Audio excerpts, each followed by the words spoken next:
Olá, pessoal, tudo bem? Vamos para mais uma aula de operações unitárias e hoje a gente vai falar sobre leito fluidizado. Vamos lembrar em qual parte do curso a gente está. Nós estamos no curso de operações unitárias de sistemas particulados. Nós vimos na primeira aula que nós temos três tipos de operação unitária: aquela de quantidade de movimento, de transferência de calor e de transferência de massa. Deixa eu pegar meu pointer aqui. Nós começamos o nosso curso classificando sólidos. Então, nós fizemos distribuição granulométrica, aprendemos sobre porosidade, esfericidade, diâmetro médio, porque se a gente não conhecer o nosso sólido, a gente não consegue escolher qual tipo de operação unitária que a gente vai trabalhar. Depois disso, nós já estudamos algumas, que foi a sedimentação, a centrífuga, a filtração, e na semana passada nós começamos o leito fixo. Na aula de hoje, nós vamos falar sobre leito fluidizado. Vamos relembrar um pouquinho o que nós vimos na semana passada? Nós vimos que nós temos vários tipos de leito com recheio e eu apresentei 5 para vocês: o leito fixo, o leito empacotado, o leito gotejante, o leito fluidizado e o leito jorro. Eu falei que esses três primeiros, o fixo, o empacotado e o gotejante, eles são tipos de leito fixo. E nós falamos sobre o leito jorro na nossa aula ao vivo da semana passada. Então, eu vou relembrar um pouquinho como que ele funciona e aí falar sobre o leito fluidizado. No leito jorro, nós temos partículas livres, uma vez que ele é um leito fluidizado. Nós temos na sua entrada, onde vai passar o fluido, uma abertura diferenciada que permite com que o fluido ele entre num único sentido, como a gente está vendo aqui. Deixa eu pegar o pointer aqui, ó. Como a gente está vendo aqui. Isso faz com que as partículas elas fiquem nas laterais.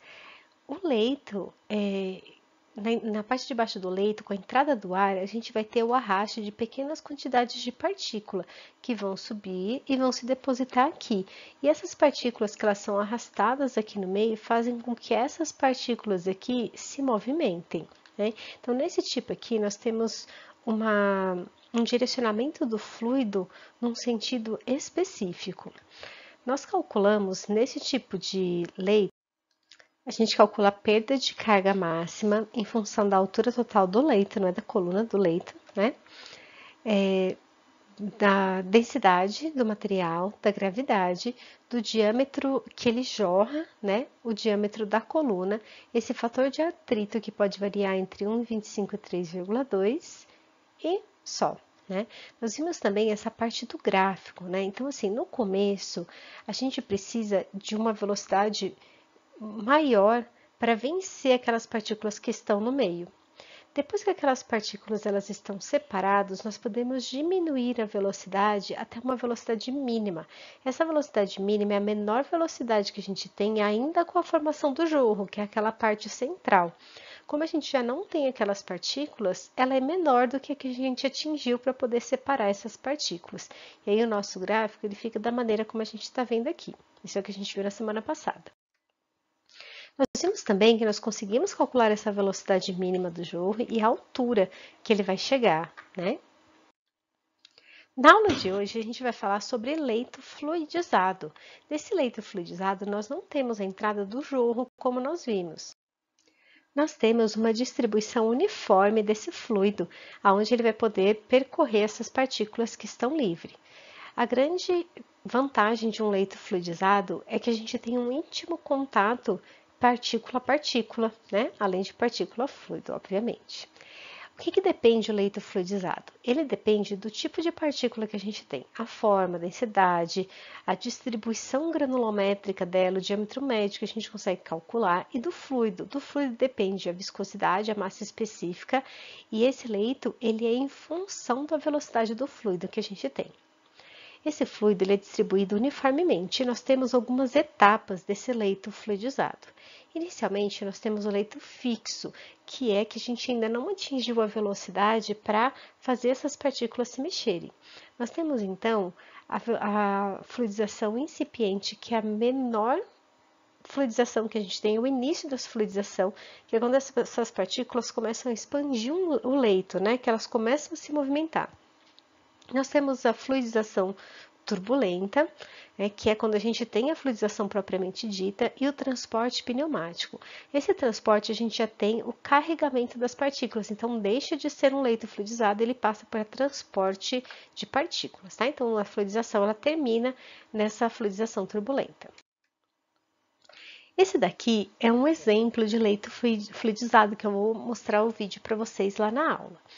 Então aqui nós temos o leito para líquido, que é a água, e nós temos o leito para gás. Nós temos partículas diferentes aqui. Essas são partículas de vidro e essas daqui são partículas de plástico, de polímero. Aqui é onde a gente regula a vazão e aqui onde a gente verifica a diferença de pressão que a gente tem nesse sistema. Então, aqui a gente tem um compressor que vai jorrar o ar aqui para dentro e aqui nós temos um reservatório de água que vai jorrar o líquido aqui para dentro desse leito. E é assim que a gente consegue, variando a vazão de entrada, os vários estágios do leito fluidizado. Nós temos duas classificações da fluidização. A fluidização homogênea, que é quando a gente tem a distribuição uniforme das porosidades lá dentro, né? Então, aqui nós temos a fluidização homogênea e nós temos a fluidização heterogênea ou agregada, que é quando a gente não tem essa uniformidade. Nesse caso, a fluidização ela pode ser borbulhante, do tipo slug, quando a gente tem formação de bolhas lá no meio, né? Que ele eleva de uma vez e desce, eleva de uma vez e desce. A fluidização turbulenta e a fluidização rápida. Como que a gente determina se a gente tem uma fluidização homogênea ou agregativa, né? Através do número de Froude, algo assim. Eu não sei falar esse nome, que é determinado através dessa equação aqui, a velocidade de mínima fluidização ao quadrado dividido pela gravidade e o diâmetro da partícula. Se esse valor for menor que 0,13, a gente tem uma fluidização homogênea ou particulada. Se a gente tiver ele maior que 1,3, nós temos a fluidização heterogênea ou agregativa. Vamos falar um pouquinho sobre a fluidização homogênea. A fluidização homogênea ela ocorre normalmente com fluido líquido e se for o fluido gasoso, a velocidade precisa estar próxima da velocidade de mínima fluidização. As características de uma fluidização homogênea é que ela é promovida por fluido newtoniano, ela trabalha com regime permanente e ela tem um meio poroso isotrópico, isso é, a porosidade constante, e o escoamento dela é unidimensional. Vamos falar um pouquinho sobre as etapas da fluidização. E a gente vai explicar essas etapas a partir deste gráfico aqui. Esse gráfico ele pode ser um gráfico log-log, como ele pode ser um gráfico apenas da perda de carga com a velocidade. Reparem que esse ΔP aqui tem um valor negativo. Por quê? Porque a gente vai enxergar o valor da perda de carga e não o valor negativo dela. Como é uma perda de carga, a carga final, ou seja, a pressão final, ela é menor do que a inicial. Por isso que esse delta é negativo. Então, a gente vai trabalhar no gráfico com valor positivo, por isso menos aqui, tá? Ele pode ser log, como ele não precisa ser log, depende de como a gente consegue desenhar esse gráfico para identificar cada etapa dela. No início, a gente precisa de uma velocidade para conseguir erguer essas partículas. Essa velocidade inicial, ela promove apenas a passagem do fluido. É como se a gente tivesse um leito fixo. Vai ter um determinado momento que vai haver uma expansão desse meu leito. Então, o momento imediatamente antes de haver essa expansão, quando as partículas começam a vibrar, a gente chama de velocidade de mínima fluidização. É aquela velocidade que vai fazer ele levantar. A hora que ocorre essa expansão do leito, que as partículas ficam um pouquinho mais separadas umas das outras, a gente tem uma perda de carga brusca, uma variação de pressão brusca, porque o fluido passa com maior facilidade ali. É o que a gente enxerga aqui. Depois a gente vai passar pelo leito fluidizado propriamente dito, ou a fluidização turbulenta. Nesse momento aqui, a nossa perda de carga é praticamente constante, porque a gente tem as partículas vibrando o tempo todo, girando o tempo todo ali, na passagem daquele fluido. O pequeno aumento que a gente enxerga pode ser devido ao choque das partículas nas laterais ou do próprio fluido. Nesse momento aqui, a gente tem o transporte pneumático. É quando a gente tem uma velocidade tão grande que essas partículas passam a ser arrastadas. Aí a gente entra numa outra parte do estudo, que é o arraste de partícula por meio da tubulação. Bom, e o que eu vou trabalhar com vocês é até aqui. O equacionamento a gente vai ver lá na sala, tá bom? Tchau, tchau. Bom, e o que eu vou trabalhar com vocês é até aqui. O equacionamento a gente vai ver lá na sala, tá bom? Tchau, tchau.